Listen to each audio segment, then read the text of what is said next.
This is from at Ryan Shoptaw. I like that name. It's a nice, strong 80s ninja movie. Yeah. I'm Ryan Shoptaw. 4 years ago, you discussed the state of games journalism. Since then, do you feel it has gotten better or worse? And at first, I didn't remember this. We looked it up. It was in the crappy condo, and it was before we even had a table. It was when we had the little fold out meal service thing, just sitting side by side with our old mics, the old crappy condenser mics we had. And we did talk about games journalism. So that was probably 2000. I think it was early 2014. That was like 7 months into the podcast about. Yeah. And so, what do you remember between now and then that's changed? I remember the quote you said about how games journalism was just advertising for the big games companies at the time. Well, I felt like it was basically a PR mouthpiece. I feel like games journalism at its worst, or at its most banal, and that's, I think, how I felt it was then, is a regurgitation of PR talking points.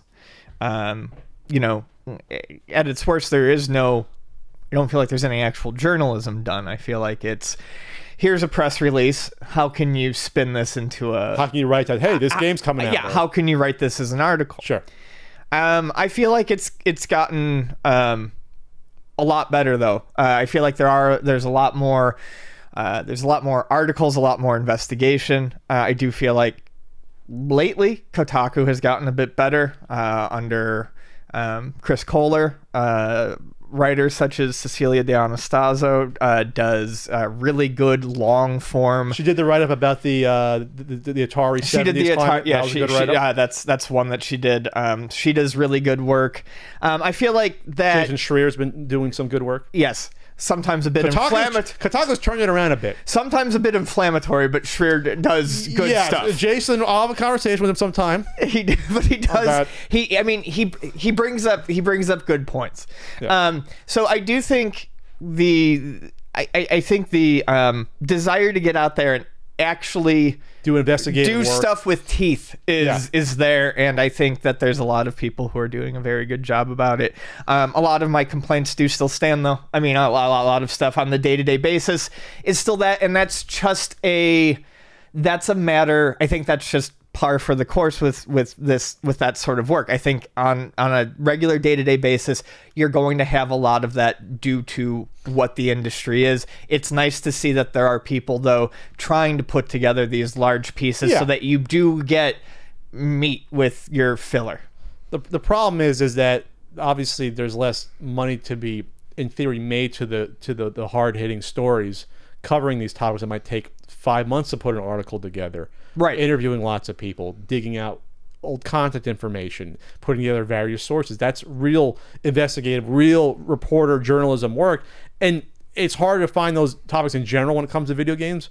But when you do, it may not be the sexiest sort of headline. You know, it may not be, like talking about, what was the one with the, what was the games company that Kotaku did the investigative report about the sexual harassment claims a couple weeks ago? It was fairly recent. Oh, shit.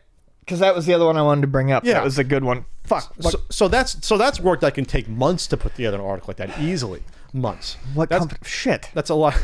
Relax. No, because that was a good one, and I can't remember the company. Okay, well. Yeah. Anyways. But you see, my point is that that's good, but you're not going to build like a following necessarily off that unless that becomes a specific brand for your website to be only doing that sort of stuff. That's like a one-off. It's hard for a website to make a lot of money off that. The 16-year-old kid wants to just know what the hell the next zombie mode and the next Black Ops game is going to be. Like, he may not be interested in an article like that. Sure. It's like, what's your audience? What are you catering toward? What are you going after?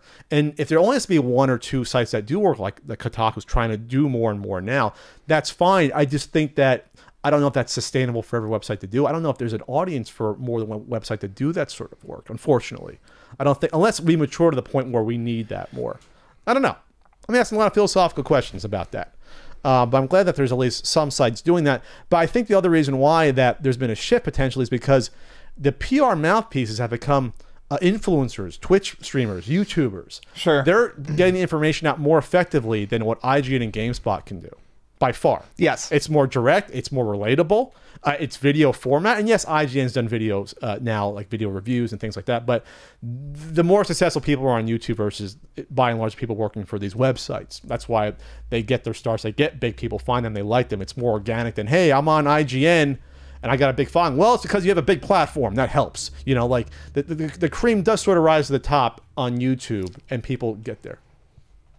Cream rises to the top. To the top. To the top. 360. 360. Anyway, so that's all I have to say about that. I do think in general it has gotten better.